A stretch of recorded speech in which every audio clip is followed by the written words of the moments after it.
फरमाने लगे हज़रत अब्दुल्लाह इब्न मुबारक रहमतुल्लाह ताला अलैह फरमाते हैं मैं शुरू में एक औरत पे आशिक हो गया था, तो मैंने इशा की नमाज उसके महल्ले में जाके पढ़ी। इमाम साहब ने ना आयात ज़रा लंबी पढ़ी, तो मेरे दिल में ख्याल आया कि मौलाना आप तो फारिग हैं, तो हमें तो और भी काम है। तो कहते हैं नमाज से फारिग होकर मैं उसके घर के चक्कर लगाता था, सारी रात घूमता रहता था। वो चंद लम्हों के लिए छत पे आती थी, दो एक बात करती थी, चली जाती थी।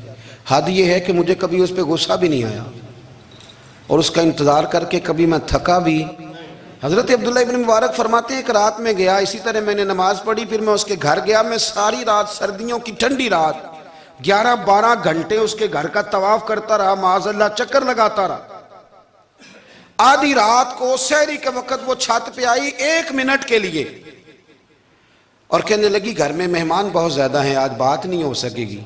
हज़रत अब्दुल्ला इब्न मुबारक फरमाते हैं कि मैं जब वापस लौटा तो ना मुझे उस पर गुस्सा था, ना मुझे थकावट थी, बल्कि मेरे दिल के अंदर उसके लिए मोहब्बत बढ़ रही थी। मैं कह रहा था कितनी अच्छी है बेचारी, इतने राश में भी और इतनी मजबूरी में भी 1 मिनट के लिए छत पे आई है, फिर भी मुझे उससे प्यार बढ़ रहा था।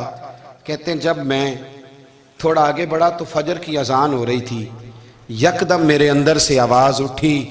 मैंने कहा अब्दुल्ला, अगर तू एक औरत के लिए सारी रात खड़ा रहता है, ना थकावट होती है, ना गुस्सा आता है, बल्कि प्यार बढ़ता है, अगर औरत के लिए बंदा खड़ा रह सकता है तो रब रसूल के लिए भी खड़ा रह सकता है। फिर तरावी पढ़ना कोई इतना मुश्किल काम नहीं है, फिर तहज्जुद के लिए उठना कोई मुश्किल काम नहीं है। शर्त यह है कि प्यार हो जाए।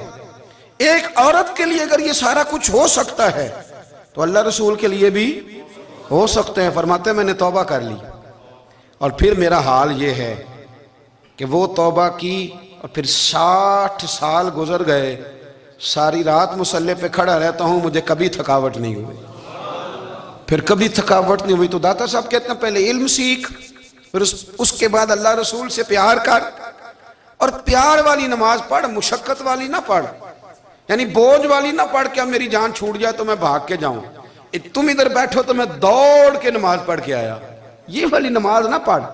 फिर तू आया तो फिर ज़ौक़ पैदा कर, फिर तेरे अंदर शौक हो, फिर तू तवानाई वाला जज्बा रखे दीन के मामले में।